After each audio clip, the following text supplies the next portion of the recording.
Selamat datang di GBI Bukit Sion. Sebelum beribadah, mari simak beberapa informasi berikut ini. Datanglah bersama keluarga dan orang terkasih. Rasakan lawatan kasih dan kuasa Tuhan dalam ibadah dan pertemuan-pertemuan di GBI Bukit Sion. Ibadah Raya Minggu pada setiap hari Minggu. Pukul 7 pagi di Main Hall GBI Bukit Sion. Ibadah Kids, ibadah anak. Pada setiap hari Minggu, pukul 7.30 pagi. Di Upper Room GBI Bukit Sion. Bersamaan dengan ibadah Raya Minggu.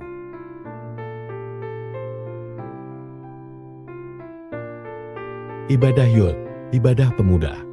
Pada minggu kedua dan keempat setiap bulan. Pukul 10 pagi di Main Hall GBI Bukit Sion.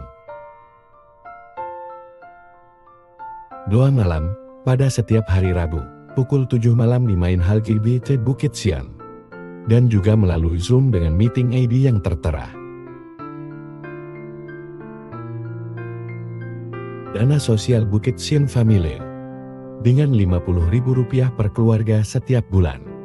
Kita dapat membantu keluarga Bukit Sion lainnya. Dan juga berpartisipasi dalam kegiatan sosial Bukit Sion Family.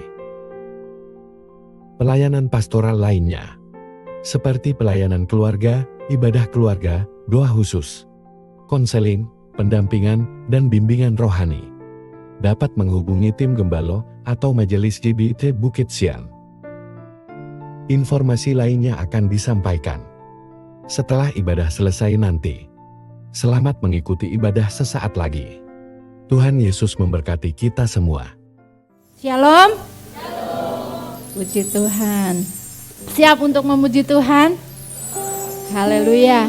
Biarlah dengan segala kerinduan kita untuk kita berdiam diri di rumah Tuhan. Amin.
Berdiam diri saat pagi ini Tuhan.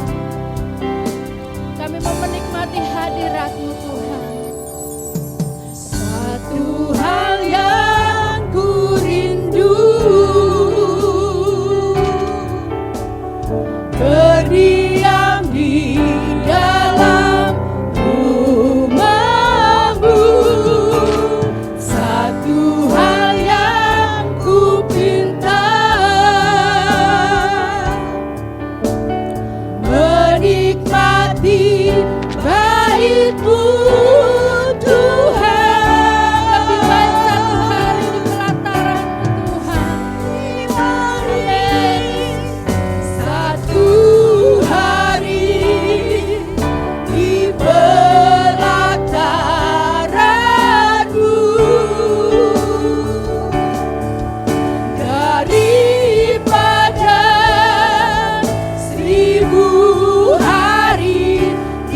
memuji-Mu, aku menyembah-Mu.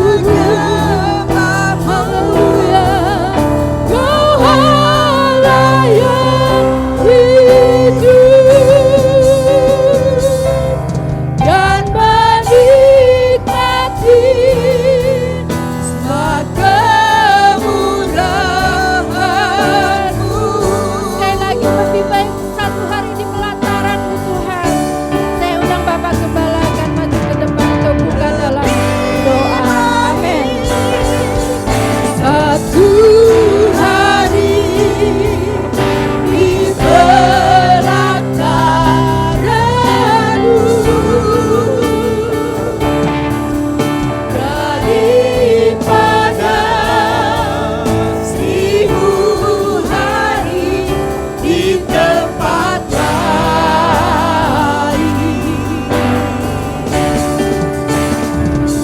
Aku Memuji-Mu, aku menyembah-Mu. Kau Allah yang hidup dan menikmati semua kemurahan-Mu.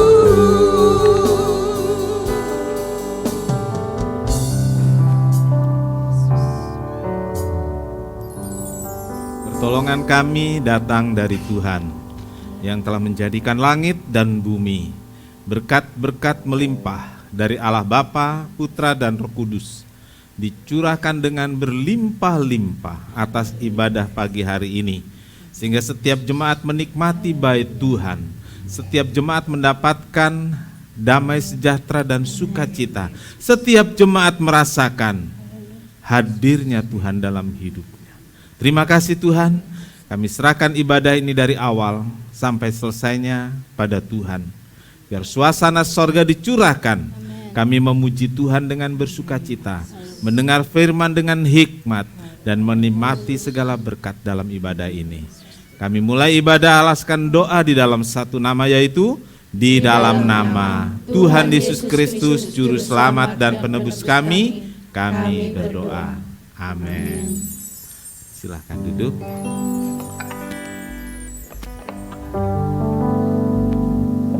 Apapun keadaannya pagi hari ini, tapi kita mau datang kepada Tuhan dengan penuh sukacita. Kita datang kepada sahabat kita, yaitu Tuhan Yesus Kristus. Saya undang semuanya bangkit berdiri. Haleluya.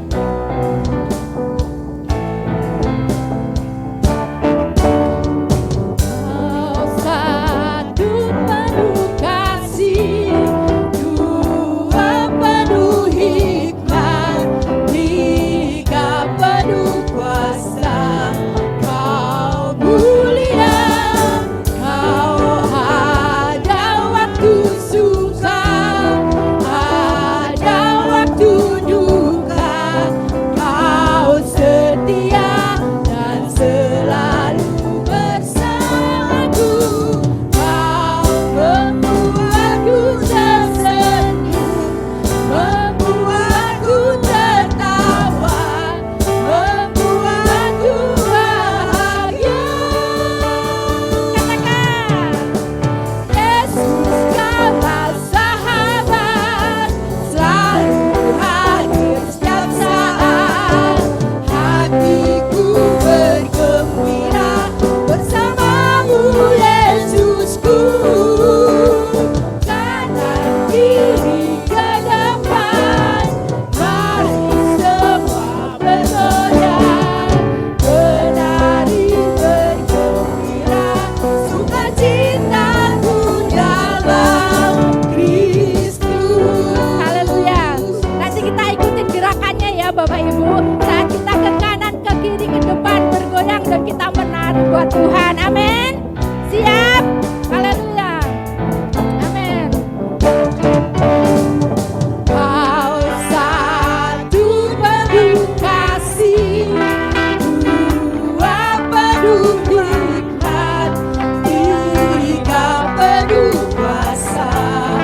Kau mulia, kau ada waktu suka,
ya Bapak Ibu, kita mau nyanyi dari depan lagi. Amin.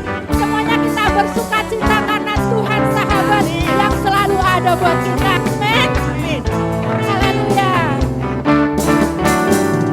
Kau satu penuh kasih, dua penuh iman, tiga penuh kuasa. Kau mulia, ada waktu suka, ada waktu duka. Kau setia dan selalu bersamaku. Kau membuatku tersenyum, membuatku tertawa, membuatku bahagia. Kita lambaikan tangan buat Tuhan Yesus. Yesus, Kaulah sahabat, selalu hadir setiap saat. Hatiku bergembira, bersama siap-siap ke kanan dulu. Amin. Kanan kiri ke depan, bersama bergoyang menari, menari bergembira. Kisah cintaku dalam Yesus, Kaulah sahabat, selalu hadir setiap saat. Hatiku bergembira bersamamu Yesusku. Ke kanan dulu, kanan kiri ke depan, mari semua bergoyang menari, menari bergembira. Sukacitaku dalam Kristus. Katakan sukacitaku dalam Kristus. Sukacitaku dalam Kristus. Amin. Silakan duduk Bapak Ibu. Puji Tuhan. Kita bersyukur punya sahabat yang selalu setia ya, yang selalu ada waktu suka maupun duka. Amin. Puji Tuhan. Kita akan bersatu dalam doa. Tuhan Yesus, Bapa yang baik, kami bersyukur pagi hari ini Tuhan. Kami boleh bersuka cita karena kami merasakan hadirat Tuhan di tengah-tengah kami. Tuhan yang memberkati kami, menolong hidup kami ya Tuhan. Terima kasih Bapa, di pertengahan ibadah ini kami akan belajar untuk memberikan persembahan dengan hati yang tulus, dengan penuh cinta kepada Tuhan kami akan memberikan persembahan ini. Pakailah hamba-Mu yang akan bertugas pagi hari ini. Terima kasih Tuhan, di dalam nama Tuhan Yesus. Haleluya. Amin. Begitu besar kasih Allah.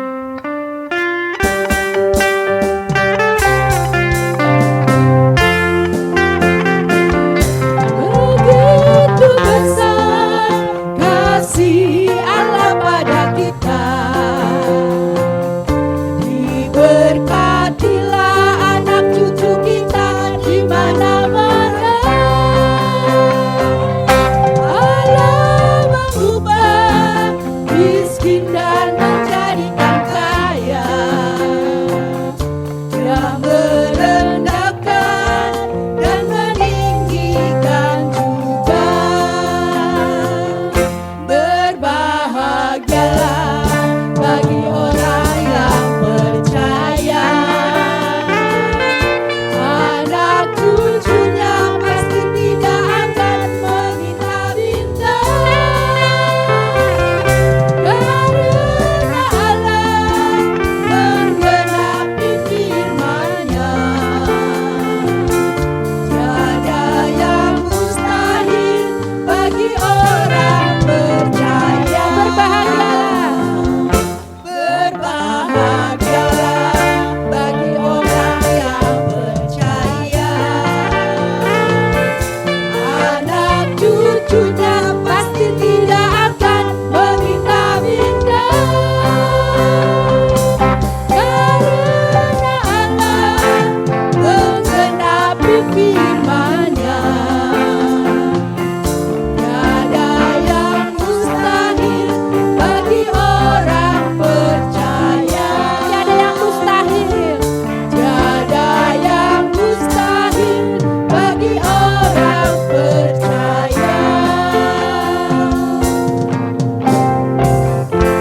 memberkati.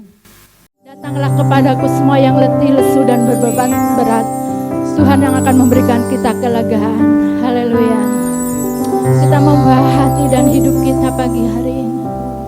Karena Tuhan mau pulihkan kita. Tuhan mau mengangkat kita. Haleluya. Hati terasa berat, tak seorang pun mengerti bebanku.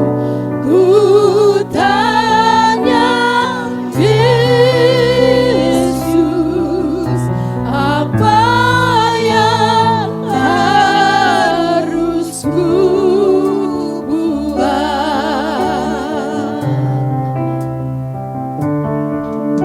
Dia berfirman, mari datanglah. Dia selalu pedulikan aku.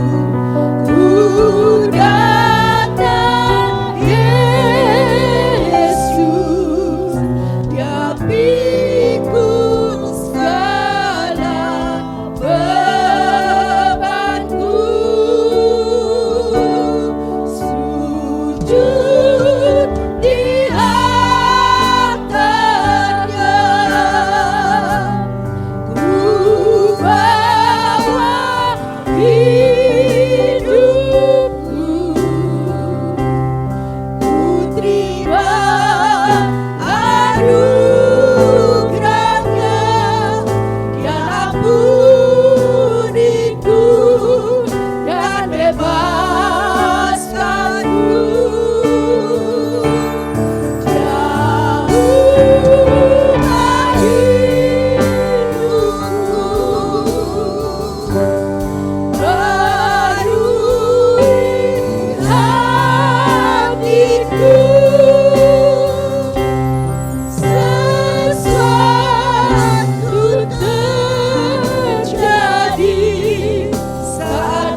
bawa hidupku,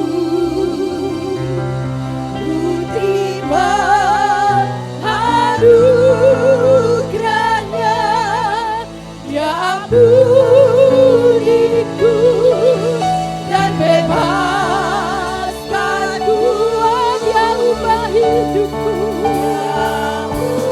ubah hidupku, penuhi hatiku, sesuatu terjadi saat datang di altarnya, sujud di altarnya. Saya undang Ibu Bintang akan maju ke depan untuk berdoa sebelum kita mengangkat Tuhan. Ibu Bintang.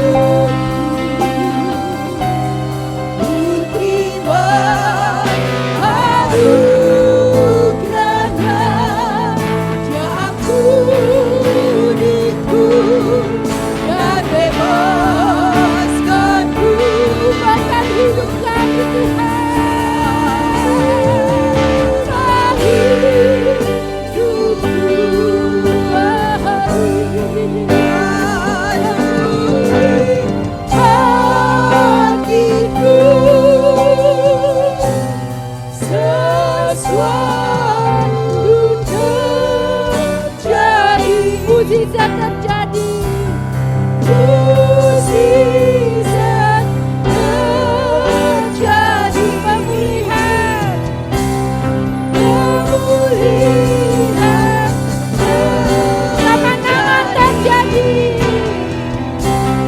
kemenangan terjadi saat datang di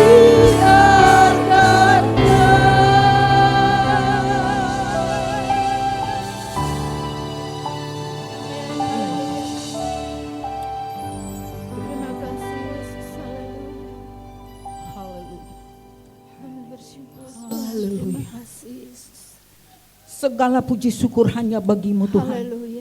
Karena hanya Engkau yang layak untuk menerima itu ya Bapa. Terima kasih. Terima kasih untuk penyertaan-Mu bagi hidup kami ya Bapa. Haleluya. Di sepanjang 1 minggu ini Tuhan, semuanya beraktivitas dan Engkau melindunginya ya Bapa. Amin. Terima kasih Tuhan Yesus, terima kasih. Terima kasih ya Bapa buat penyertaan-Mu. Buat kesehatan yang Kau berikan bagi orang yang sakit. Amin. Buat kesembuhan.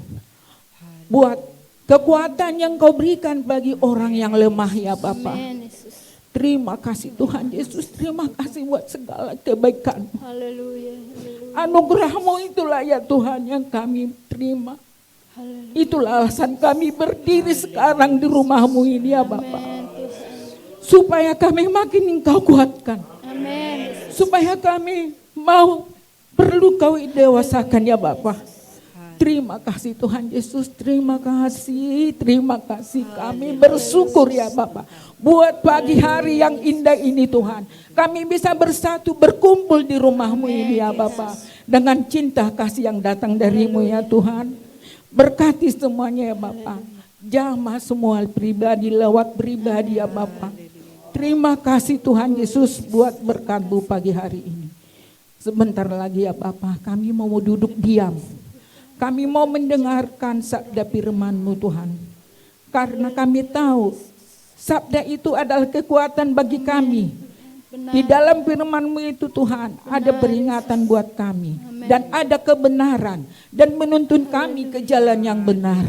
Amin. Terima kasih Tuhan, terima kasih. Berkati hamba-Mu ya Bapa pada pagi hari ini.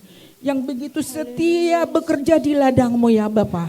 Yang tidak bosan-bosannya memberitakan berita Injil yang bagus ya Tuhan.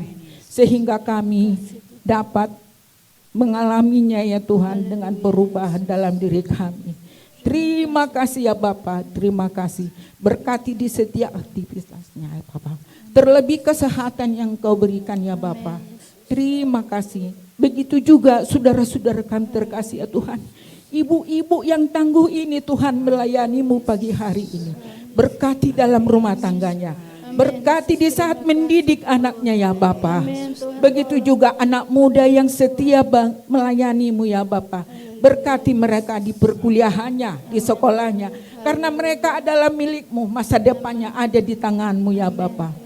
Terima kasih ya Tuhan Yesus, terima kasih. Kami mau duduk diam ya Bapa, lawatlah kami. Jamahlah kami satu persatu ya Bapa. Karena kami mau mendengarkan firman-Mu.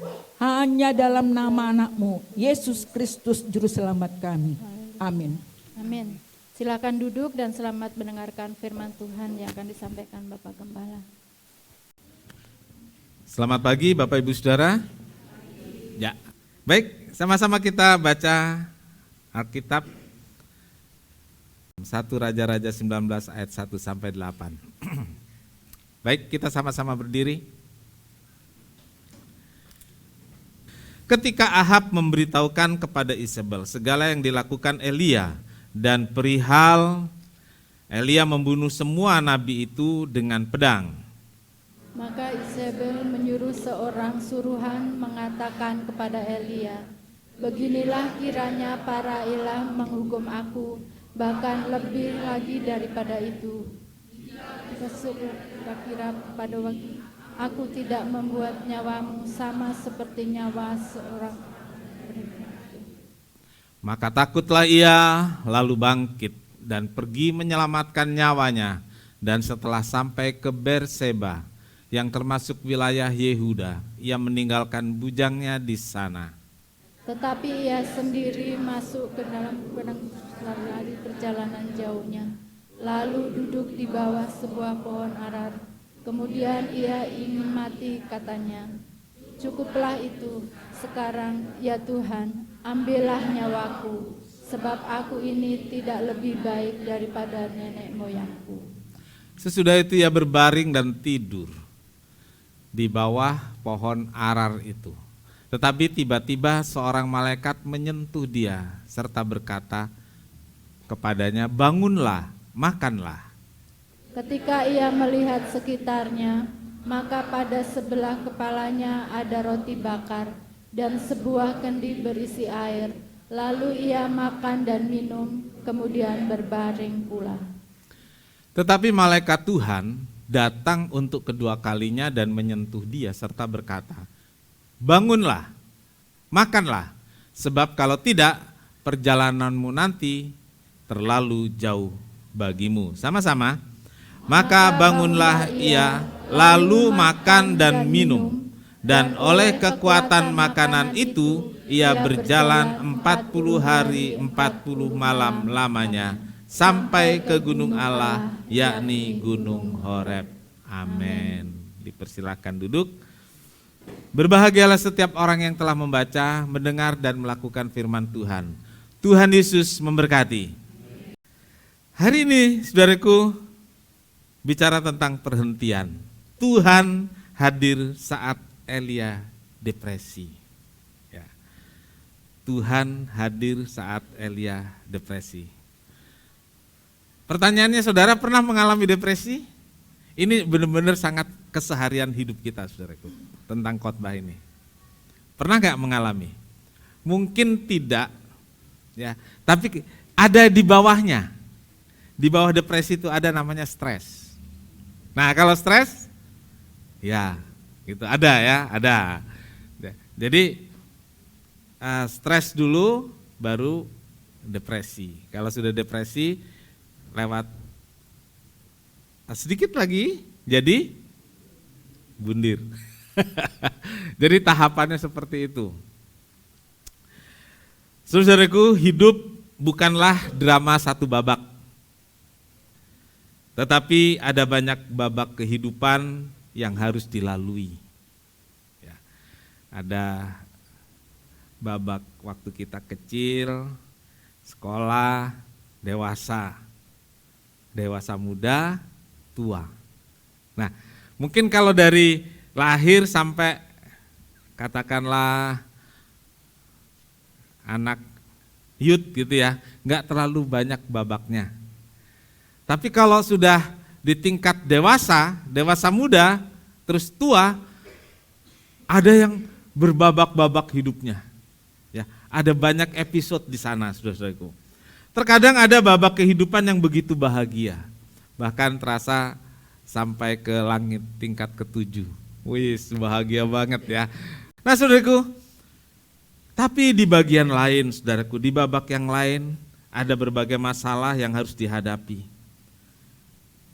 Meski sangat sulit diatasi, kita berjuang untuk melewati babak itu.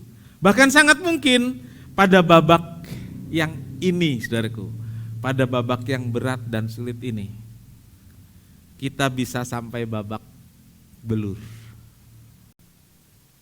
Rata-rata orang dewasa pernah melewati dua hal ini. Betul? Pernah melewati. Kalau yang belum melewati itu namanya baru hidup. Yang sudah melewati hidupnya sudah lama. Pernah kita mengalami begitu sulit melewatinya. Di babak itu ada orang-orang yang sampai babak belur, tapi bisa bangkit kembali. Nah, saudara yang pernah babak belur, merasakan bisa bangkit kembali, bangkit lagi, up lagi. Hidup ini harus terus berjalan, kita harus bangkit apapun yang terjadi, amin. Elia adalah seorang nabi pembuat mujizat. Saya tuliskan sengaja Elia seorang nabi yang membuat banyak mujizat. Mulai dari membangkitkan orang mati, sampai membuat langit tertutup, sampai nggak ada hujan. Lalu dia juga bisa membuat langit terbuka, menurunkan hujan. Saudaraku, tidak ada nabi yang sehebat Elia. Ya, mungkin kita bilang Musa membelah laut, tapi belum pernah menutup langit atau membuka langit untuk turunkan hujan. Elia dalam Yakub 5 ayat 17, Elia adalah manusia biasa sama seperti kita, dan ia telah bersungguh-sungguh berdoa supaya hujan jangan turun, dan hujan pun tidak turun di bumi selama 3 tahun 6 bulan. Ya, 3 tahun 6 bulan. Lalu kalau diteruskan lagi sampai ke ayat 18, dia membuka langit sampai hujan turun. Yang saya akan ambil dari ayat ini saudaraku, Elia adalah, nah, banyak saudara-saudara kita, banyak hamba Tuhan mengutip ini untuk meyakinkan diri, meyakinkan temannya, meyakinkan saudaranya bahwa pasti terjadi mujizat. Elia loh, Elia, dia tuh manusia biasa. Dituliskan lagi saudaraku, sama seperti kita. Iya, artinya kalau Elia bisa, saya juga bisa. Saudaraku, Presiden Prabowo, Presiden Jokowi adalah manusia biasa. Artinya yang dia bisa, kita juga bisa. Betul? Betul enggak? Ternyata tidak. Ternyata tidak loh. Dia bisa jadi presiden, kita kok tidak ya? Ternyata tidak. Elia manusia biasa, dia bisa bikin mujizat. Ini untuk membangkitkan semangat. Kita juga bisa, punya Tuhan yang sama dan lain sebagainya. Oke, saya aminkan. Saudara bisa aminkan? Amin. Elia manusia biasa. Kalau dia bisa mengalami mujizat, kita punya Tuhan yang sama, bisa juga kita mengalami mujizat. Tetapi yang ingin saya katakan pada saudara kembali begini, saudaraku. Elia adalah manusia biasa yang juga bisa lemah. Ya. Di Inggris, saudaraku, ini kata-kata ini populer gitu. Jadi seorang musisi atau penyanyi, mungkin ada yang ingat. Ya, dia berkata, ya penyanyi juga manusia biasa. Ya, lalu dikutip, pendeta juga manusia biasa. Yang bisa hebat, tapi bisa juga lemah. Saya ingin memperlihatkan pada saudara, ternyata Elia yang ditulis sebagai manusia biasa itu juga bisa mengalami. Kita membaca tadi, saudaraku, dia bersandar di pohon, capek, dia bilang, Tuhan mati aja aku. Ya kan begitu. Nah, saudaraku, Yakub menuliskan dalam suratnya Elia itu manusia biasa. Sebenarnya ini untuk menolong kita, supaya kita bisa mengerti tentang Elia. Dia bukan hanya hebat, namun dia juga manusia biasa yang bisa lemah, bisa putus asa, bahkan sampai depresi. Ya, yang pertama kita lihat tentang depresinya Elia ini, saudaraku. Kita mau belajar supaya tidak mengalami hal seperti itu. Kalau mengalami, saudaraku, kita punya Tuhan yang sama juga dengan Tuhannya Elia, Tuhan yang hadir saat saya depresi. Amin. Tuhan hadir saat saudara depresi. Setelah bekerja keras melakukan hal-hal hebat, melakukan hal-hal spektakuler, menurunkan api dari langit. Jadi bukan hanya menurunkan hujan ya, menurunkan api dari langit, menurunkan hujan, menutup langit. Bahkan yang benar-benar baru terjadi, saudaraku, yaitu menurunkan hujan, menurunkan api dari langit, membuat hujan turun dan membunuh 450 Nabi Baal dengan tangannya sendiri. Itu Elia. Elia yang hebat.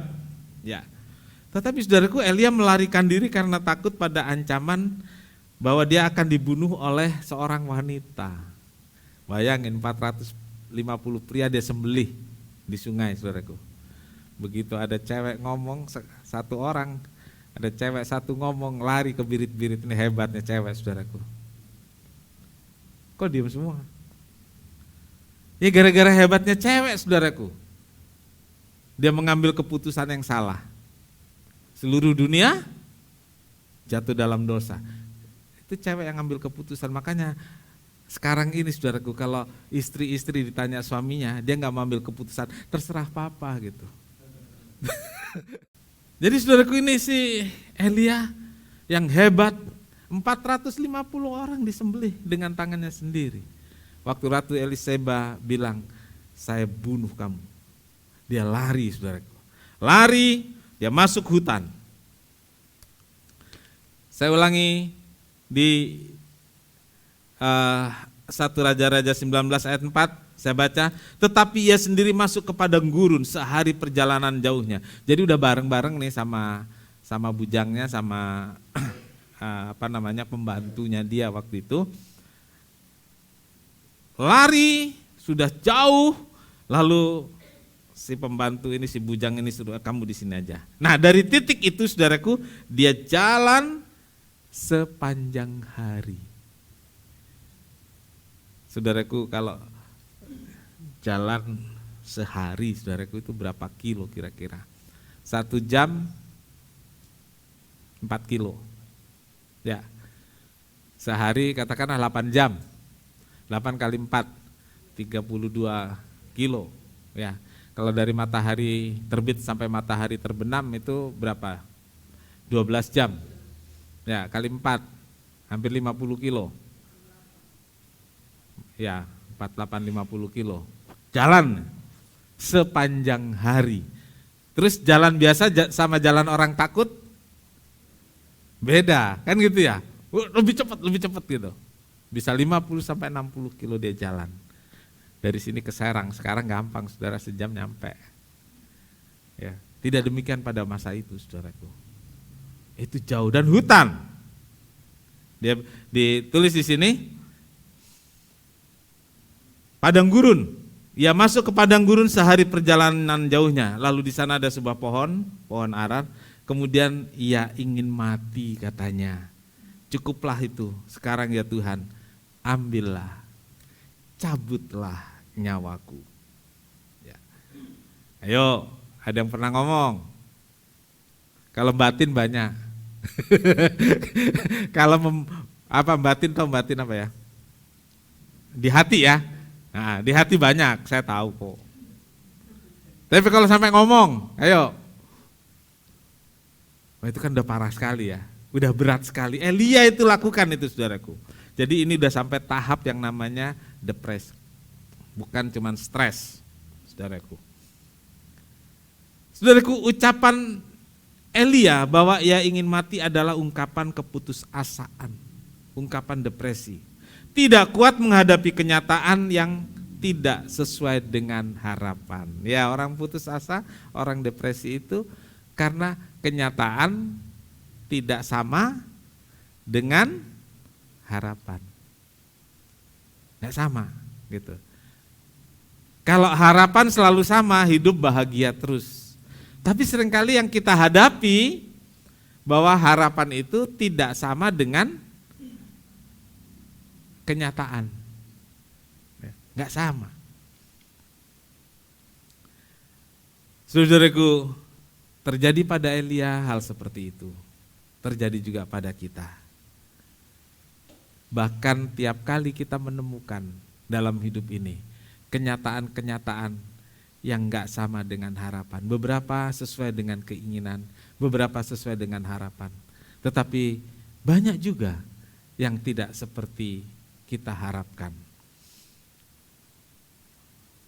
Elia telah berusaha menegakkan kebenaran dengan sungguh-sungguh, bahkan ia berani bertaruh nyawa untuk membuktikan kedahsyatan Allah. Tetapi apa daya, sepertinya yang sudah dikerjakan itu sia-sia. Ya. Tidak mendatangkan hasil, nihil, semuanya sia-sia. Apa yang dilakukan Elia, kenyataannya beda dari yang diharapkan. Contoh, Elia berharap apa yang dikerjakan dan diperjuangkan mendatangkan hasil, yaitu seluruh Israel kembali menyembah Allah. Namanya harapan. Dan setelah dia bikin mujizat, nabi-nabi Baal dia bunuh, Israel ternyata tidak kembali kepada Allah. Ya. Tidak semua mujizat itu bikin orang bertobat. Ngagetin iya, saudaraku, terus ingat Tuhan, besok kumat, saudaraku. Ya. Jadi saudaraku, tidak semua ketika doa dikabulkan itu bikin orang bertobat, tidak. Artinya harapannya terlalu tinggi. Jadi kalau punya harapan, saudaraku, ya janganlah tinggi-tinggi. Contohnya tadi, Prabowo jadi presiden, Jokowi jadi presiden, dia kan manusia biasa, sama seperti saya. Saya juga bisa jadi presiden. Besok masih ada 5 tahun ke depan ikut pemilu, saudaraku, pilihan presiden. Yang ada, kalau nggak jadi kenyataan, kecewa. Makin tinggi harapannya, kalau tidak tercapai, makin besar kekecewaannya, putus asanya, dan kemudian depresi, saudara. Lalu Raja Ahab sendiri yang menjadi target supaya bertobat, tidak mau bertobat. Bahkan Raja Ahab itu melihat dengan mata kepala sendiri. Waktu Elia berdoa minta hujan, waktu Elia berdoa menurunkan api dari langit untuk membakar korban persembahannya. Kan Elia menantang, kasih korban dulu nabi-nabi Baal. Kalau dewa, katakan gitu ya, kalau Tuhanmu bisa menurunkan api membakar persembahan, saya ikut kamu. Ini perjanjian, saudaraku. Tapi kalau tidak, lalu saya membakar korban dan api turun dari langit, ya kamu ikut saya. Sampai berani, kalau enggak saya tunduk dan Elia yang disembelih. Elia sampai berani begitu. Dan Raja Ahab ada di situ melihat semuanya. Bertobat? Tidak. Saya katakan, mujizat tidak selalu membuat orang bertobat. Ya. Mujizat tidak selalu membuat orang menjadi kembali kepada Tuhan. Ada pasti, ya ada pasti, tetapi tidak selalu, ya. Lalu kenapa Elia sampai depresi, sampai putus asa? Takut, karena takut ancaman Isabel. Dia lari dan dia pikir, saya sudah membuat hal-hal yang hebat, kok Allah nggak nolong saya ya? Ya, kok Allah nggak nolong saya ya? Sia-sia yang saya lakukan. Saudaraku, itu perasaannya Elia. Dan perasaan itu membawa dia pada keputusasaan. Saudaraku, depresi adalah gangguan kesehatan mental. Nah ini yang kuliahnya psikologi paham sekali ini. Ya. Depresi adalah gangguan kesehatan mental ya, yang nyata. Gangguan kesehatan mental yang kemudian mempengaruhi perasaan, mempengaruhi cara berpikir, dan cara bertindak atau perilaku seseorang. Gitu. Jadi kalau orang stres saja kelihatan ya perilakunya, cara berpikirnya, pengambilan keputusannya. Nah lebih dari stres, depresi pasti terlihat lagi. Dan saudaraku, penyebabnya antara lain karena akumulasi persoalan hidup yang berkepanjangan sehingga mengganggu proses berpikir, mengganggu perasaan, dan mengganggu perilaku seseorang. Saudaraku, kalau dalam olahraga bela diri, saudaraku, kalau ada yang satu pukulan bikin orang jatuh, ya. Tapi ada yang pukulannya nggak kenceng, nggak keras, tapi sering, gitu loh, sering. Lama-lama keliengan juga kan gitu ya.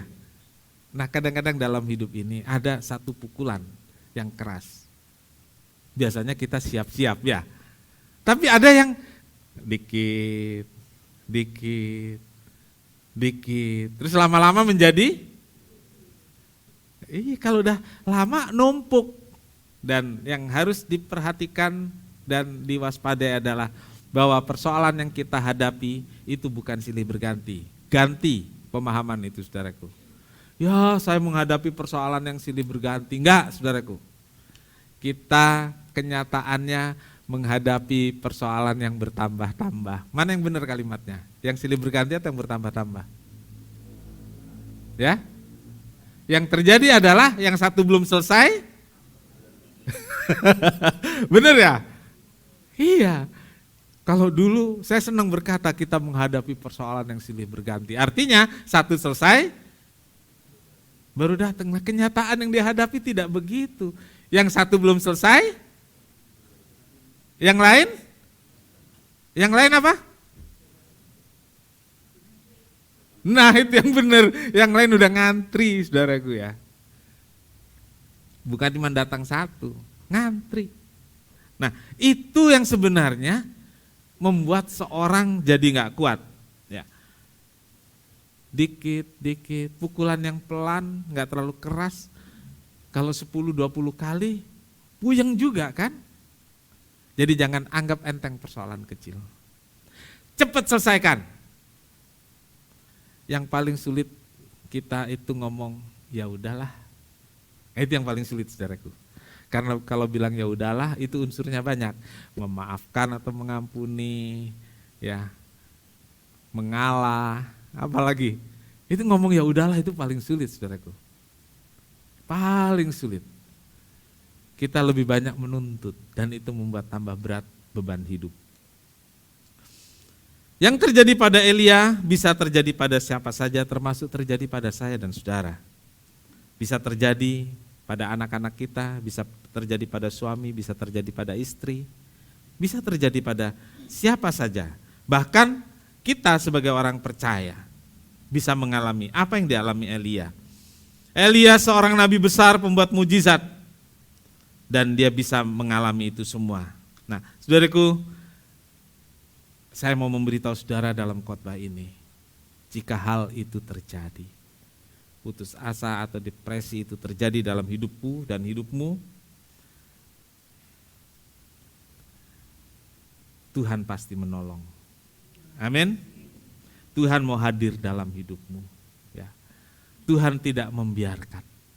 Tapi yang kedua saudaraku, ada juga prosedur umum sekarang, yaitu ini saudaraku. Carilah pertolongan pada profesional. Ya.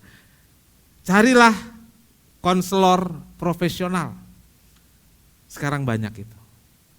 Dan mungkin ada saudara yang ke dokter biasa saja dikasih obat antidepresan. Pernah mendengar itu? Ya. Itu antidepresi saudaraku. Ya, antidepresi. Kalau kita ke profesional, ya kita mesti cerita apa adanya, dianalisa dan lain sebagainya, dan itu menolong. Ya, jadi ada dua jalur yang bisa kita tempuh, bahwa sesuatu itu ada yang memang ahlinya, bahasanya serahkan pada ahlinya. Tapi yang kedua atau yang lebih utama adalah datanglah pada Tuhan. Ya. Kalau saudara sakit, siapa yang saudara cari lebih dulu? Pingsan gitu ya. Kemana saudara pergi? Ya? Pasti ke profesional. Iya kan? Pasti ke profesional. Jangan bilang, kita doa kok. Iya pastilah. Gitu ya. Tapi profesional juga harus gitu. Nah, saudaraku, depresi juga seperti itu. Datanglah pada Tuhan. Tuhan mau hadir dalam keadaan depresi yang kau hadapi. Amin. Tapi kemudian carilah profesional untuk membantu mencarikan jalan keluar supaya kita bisa melewati masa-masa sulit itu. Oke, yang kedua saudaraku, ditraktir malaikat. Wis. Saudara ada yang pernah ditraktir malaikat? Ya, ditraktir malaikat. Dalam pelariannya, kepala Elia itu berisi campur aduk, saudaraku. Campur aduk banget.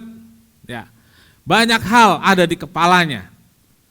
Capek pikiran, capek hati, capek juga badan. Seharian jalan. Ya, seharian jalan. Lelah tubuh, lelah hati, lelah pikiran. Nah, inilah yang kemudian ketika dia sangat lelah beristirahat, kemudian dia teriak sebagai bentuk keputusasaannya. Dia teriak. Ya, dia teriak sebagai bentuk keputusasaannya. Dia bilang apa saudaraku? Kalau dalam bahasa sehari-hari, mati aja aku dah gitu ya. Dia bilang ke Tuhan, cabut nyawaku. Jadi mau bunuh diri, ingat Tuhan. Saudaraku, dalam bulan lalu ya, di Surabaya itu ada 2 kasus bunuh diri. Mungkin saudara dengar? Yang satu di mahasiswa ini, orang anak Gresik, ya umur 20-an lebih sedikit. Lalu yang, ngomong aja ya, ini di sosial media udah sangat viral ini. Namanya, saya nggak ingat, anak pendeta. Dan ini pendeta di Surabaya itu termasuk gereja yang bukan begini saudaraku, ya gereja yang jemaatnya ribuan. Ya. Anaknya umur berapa ya, 20-an ya. Itu menjatuhkan diri dari lantai 4 tempat dia kuliah. Itu yang pertama kali saya mengenal kata-kata bundir. Gitu ya. Kalau dibilang kurang apa? Ya. Kalau mau dibilang dia kurang apa secara materi. Bahkan si bapaknya bilang, tadi malam kita masih mesbah doa bersama. Loh saudaraku, tadi malam kami masih mesbah doa bersama. Lalu siang hari esoknya ditemukan di halaman karena dia menjatuhkan diri dari lantai 4. Saudaraku, hal seperti itu bisa terjadi kepada orang-orang. Siapa itu? Ya siapa saja. Oh itu pasti dia bukan anak Tuhan, karena itu dia bunuh diri, dia gak ingat Tuhan. Elia memang tidak bunuh diri, tapi putus asa dan minta mati. Yang terjadi di Surabaya itu double itu, anak Tuhan dan anak pendeta. Jadi anak pendeta itu bebannya lebih berat, saudaraku, anak pendeta. Jadi saudaraku, yang bisa membuat depresi itu banyak macam. Banyak macam. Dan itu bukan soal materi saja, bukan. Banyak hal, saudaraku. Nah, saudaraku, kembali kepada Elia. Ditraktir malaikat, dia putus asa, dia tidur. Nah ini saudaraku, berhenti, kan gitu ya. Dia tidur, dia berhenti dan istirahat. Dalam kondisi inilah Allah yang Maha Tahu dan peduli menghampiri dia. Allah hadir dalam depresi yang dialami Elia. Allah mengutus malaikat menyediakan makanan dan minuman. Elia dibangunkan supaya Elia makan. Ketika dia bangun, nah ini saudaraku, ketika dia bangun ternyata ada ropang. Benar ya? Ya? Benar, ada ropang kan? Apa ropang? Di Alkitab bilang roti bakar. Ya kan istilahnya sekarang bukan roti bakar. Sekarang roti panggang ya. Elia ini hebat saudaraku. Dia di tepi sungai Kerit, waktu nggak ada hujan, dikirim burger. Loh, iya dong, roti sama daging apa namanya? Ya kan kekinian katanya, nanti nggak punya bayangan bagaimana pemeliharaan Tuhan kan gitu. Jadi Elia 2 kali saudaraku, spesial banget ya. Ya Musa dikirim mana dan daging burung puyuh. Elia dikasih burger dan ropang saudaraku, dalam 2 peristiwa. Oh Tuhan, mudah-mudahan selesai kebaktian ini ada ropang.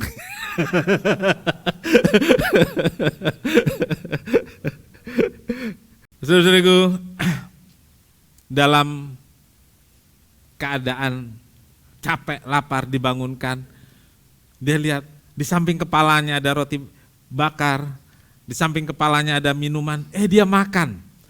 Dia makan, dia minum, apa yang dilakukan saudaraku? Tidur lagi. Enak banget ya, tidur lagi. Dibangunkan lagi, ayo makan. Karena perjalananmu masih jauh. Saudaraku, tadinya pengen mati berarti perjalanan selesai. Tapi Tuhan enggak seperti itu. Tuhan hadir dalam keputusasaannya, kasih makan. Waktu selesai makan sekali masih pengen mati sebenarnya, dia tidur. Mudah-mudahan begitu bangun saya enggak di dunia lagi, saya di sorga sana. Air dalam kendi apa ya? Kalau itu ropang. Kalau dalam film-film Hong Kong, film silat, air dalam kendi apa? Jangan-jangan itu yang dikasih Elia ya. Karena setelah itu bisa berjalan 40 hari 40 malam. Ini yang disebut Elia puasa. Ya. Dia bisa berjalan 40 hari 40 malam jauhnya sampai ke Gunung Horeb. Saudaraku, dalam keputusasaan, depresi dan sendiri, Tuhan hadir dan menyediakan kebutuhan Elia. Dan setelah perjalanan begitu panjang, beristirahat, dikasih makan, Elia pulih dan bisa melanjutkan perjalanan. Saudaraku, di tengah pergumulan dan beban hidup kita yang kita jalani sekarang, cobalah berhenti. Kita perlu berhenti. Kita perlu beristirahat. Kita perlu makan agar tubuh kita ini segar kembali. Kita perlu. Ya, bukan hanya makanan jasmani, tapi kita perlu makanan rohani. Matius 4 ayat 4. Tetapi Yesus menjawab, ada tertulis, manusia hidup bukan dari roti saja, tetapi dari setiap firman yang keluar dari mulutnya Allah. Secara fisik, ya kita perlu makan makanan jasmani. Tapi apa yang bisa menyegarkan pikiran kita? Apa yang bisa menyegarkan hati kita? Apa yang bisa membuat kita semangat? Saudaraku, firman Tuhan. Amin. Firman Tuhan. Itulah makanan yang dibutuhkan untuk membuat kita bisa melanjutkan perjalanan hidup. Ya, firman Tuhan. Itu sebenarnya makanan yang sesungguhnya yang bisa membuat saya dan saudara bisa melanjutkan perjalanan hidup kita. Yang ketiga, saudaraku, masih ada catatan ayat di poin ini, saudaraku, saya akan bacakan. Mazmur 19 ayat 8 sampai 9. Ya. Titah Tuhan itu tepat menyukakan hati, perintah Tuhan itu murni, membuat mata bercahaya. Takut akan Tuhan itu suci, tetap ada untuk selamanya. Hukum-hukum Tuhan itu benar, adil semuanya. Mazmur Daud mengatakan bahwa firman Tuhan itu menyegarkan jiwa. Lelah hati, lelah mental yang terjadi karena berbagai masalah tidak bisa diselesaikan dengan healing saja. Sekarang kalau capek, stres, apalagi anak-anak muda, kata-kata kuncinya apa, saudaraku? Healing. Ya, healing. Gak bisa, saudaraku. Gak bisa healing saja. Kalau healing itu saudara senang sebentar, tapi terus tetap kembali saudara waktu kecil sama anak saudara, atau anak-anak ingat gak waktu kecil suka diledekin sama orang tuanya, cilukba. Pernah? Ya itu, kalau menyelesaikan persoalan dengan cara-cara seperti healing, ke mall, belanja gitu ya, ada loh yang stres belanjanya makin banyak, tapi ada stres yang makannya lebih banyak, betul? Ada yang stres tidurnya lebih panjang, macam-macam kan pelariannya ya, gitu. Itu seperti cilukba, jadi selesai tidur panjang, ketemu lagi persoalannya, selesai makan kenyang, ketemu lagi persoalannya, selesai senang-senang sebentar healing, persoalannya nunggu di rumah. Karena itu saudaraku, bersendirilah dengan Tuhan, temuilah Tuhan.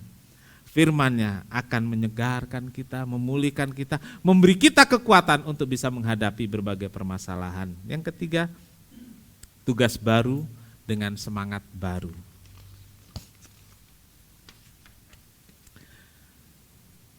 Satu Raja-Raja 19 ayat 9, demikian, di sana masuklah ia ke dalam sebuah gua dan bermalam di situ. Maka firman Tuhan datang kepadanya demikian.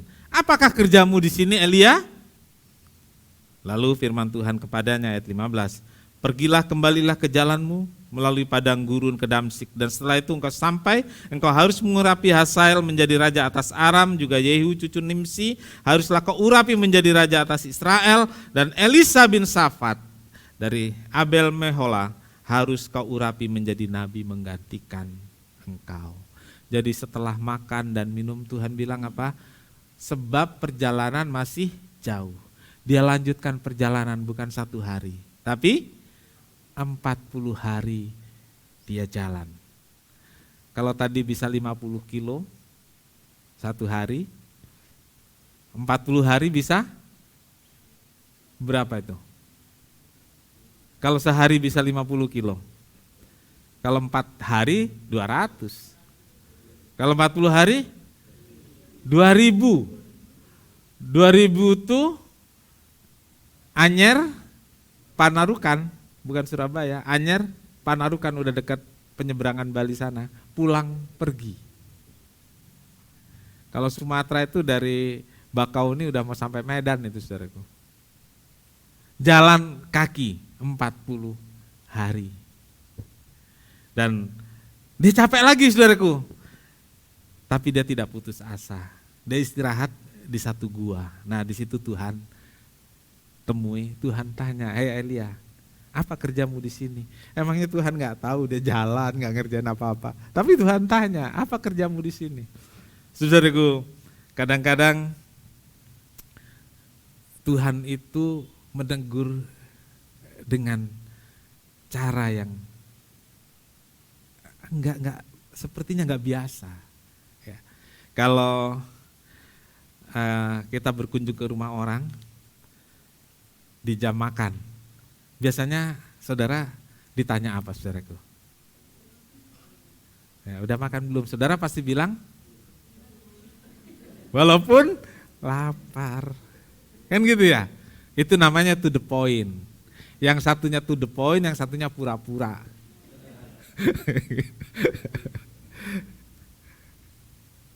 Tuhan punya cara beda. Gitu. Mungkin kalau ada tamu di jam makan, dia mau nawarin makan, mungkin caranya beda. "Bu, Pak, di situ ada makanan enak loh, yuk kita udah pernah coba belum?" Kan kalau dia memang benar-benar belum, dia akan bilang apa? Belum. "Ayo kita ke sana." Kan gitu. Jadi bertanyanya beda kan gitu ya. Kalau ditanya lapar belum makan, pasti kita bilang enggak. Gitu. Pasti bilang enggak. Jadi saudara jangan basa-basi sama saya. Kode keras ini. "Hei Elia, ngapain kamu di sini?" Udah jelas Elia baru jalan kecapean. Apa sih tujuannya? Elia itu biasa bekerja. Elia pekerja keras. Dia melakukan banyak hal yang besar karena dia seorang pekerja. Sekarang dia duduk-duduk santai kecapean. Maksudnya saudaraku dengan pertanyaan ini, Tuhan mengingatkan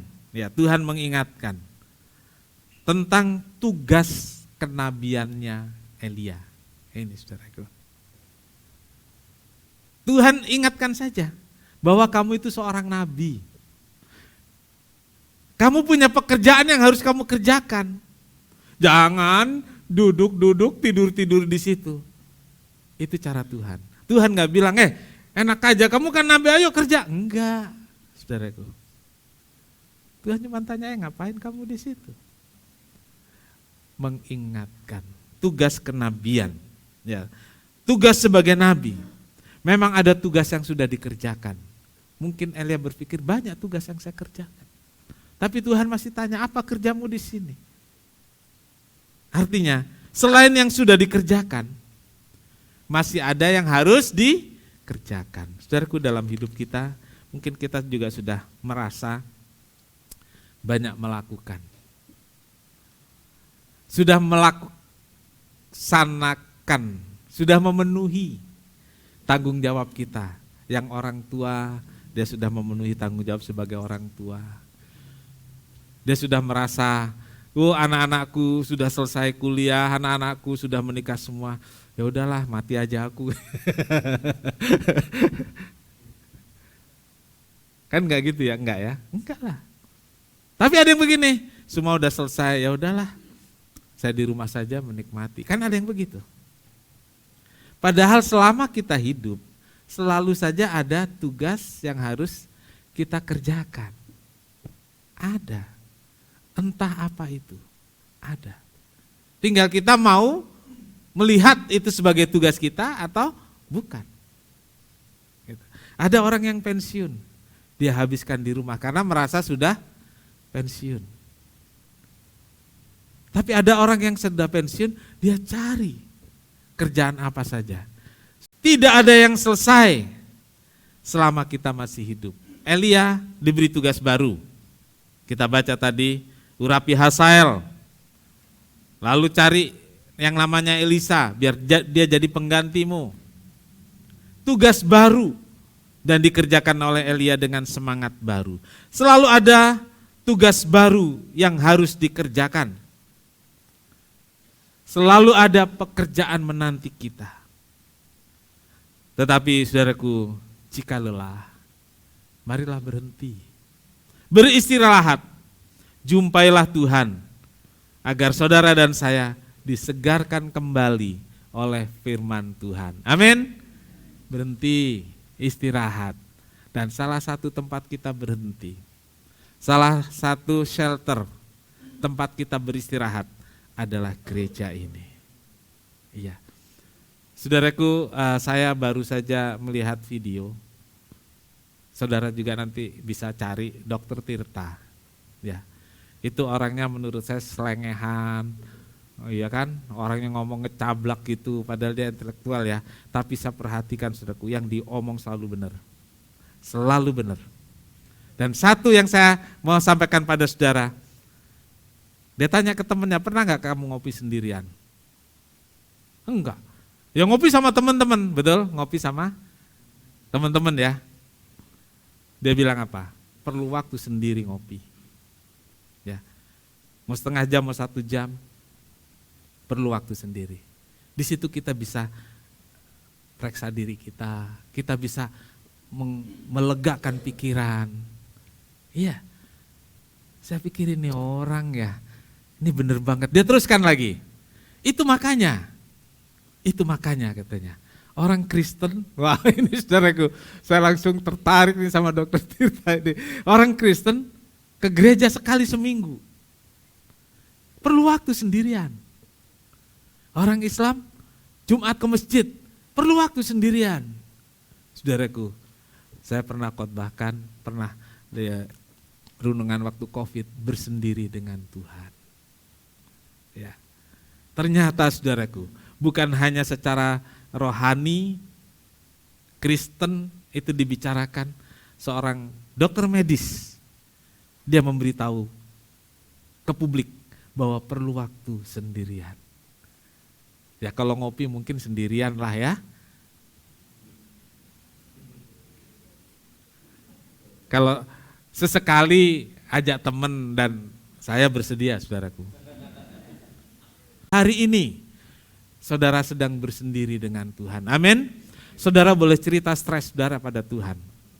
Saudara boleh ngomong pada Tuhan tentang beban hidupmu. Bahkan tentang depresimu. Kalau saudara gak kuat, sekarang ngomong aja sama Tuhan. Tuhan ambil nyawaku, aku gak kuat. Ngomong saja. Tuhan tahu saudaraku. Dan di dalam keputusasaan dan depresimu itu, jika engkau memberi ruang, memberi waktu untuk Tuhan, Tuhan hadir. Dan akan beri saudara makanan yang menyegarkan hidupmu. Dan menuntunmu untuk jalan lebih jauh lagi. Ingat Bapak Ibu Saudara, perjalanan kita masih jauh. Ya. Oh itu untuk yang baru menikah, oh itu untuk baru yang punya anak 1, enggak. Buat seusia saya, buat seusia Pak Wasdono, perjalanan kita masih jauh. Perlu dukungan semua. Dan perlu waktu bersendiri dengan Tuhan. Perjalanan kita masih jauh. Kita perlu Tuhan. Amin, Tuhan memberkati.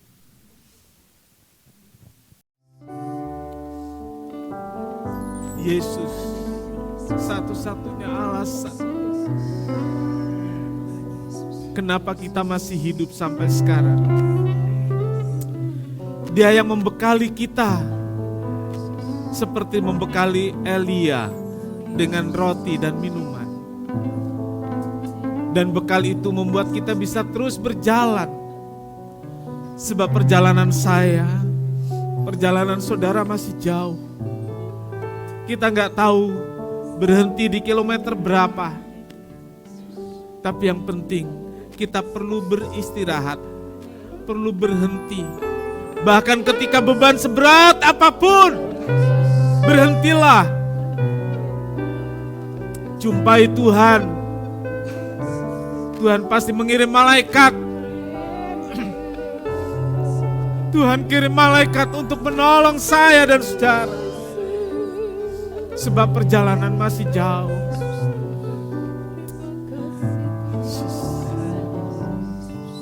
Yesus pegang erat.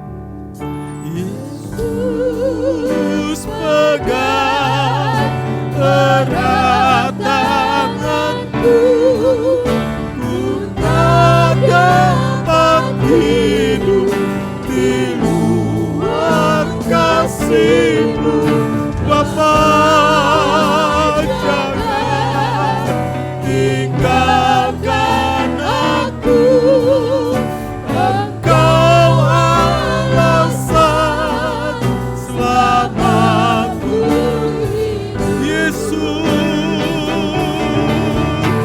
Yesus pegang erat tanganku. Ku tak dapat hidup di luar kasih-Mu, Bapa. Jangan tinggalkan aku. Engkau alasan. Kita angkat kedua tangan kita. Berserulah, katakan, Yesus pegang tanganku. Ku tak dapat hidup di luar kasih-Mu, Bapa. Jangan tinggalkan aku.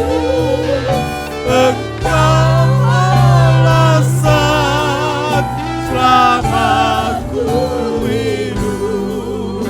Engkau alasan selamatku hidup.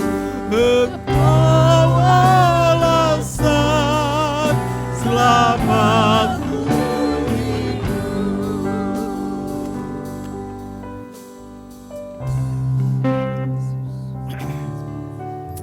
Bapa di sorga, terima kasih. Tuhan memberi contoh bagaimana Elia yang kuat, perkasa. Di satu titik dia mengalami depresi. Sama seperti yang kami hadapi dalam perjalanan hidup kami ya Tuhan. Seringkali kami mengalami keadaan-keadaan yang membuat kami lelah.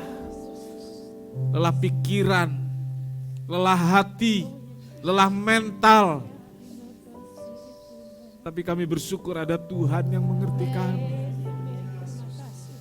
Kami berterima kasih karena ada Tuhan yang hadir dalam keadaan yang sulit yang kami hadapi. Terima kasih Tuhan.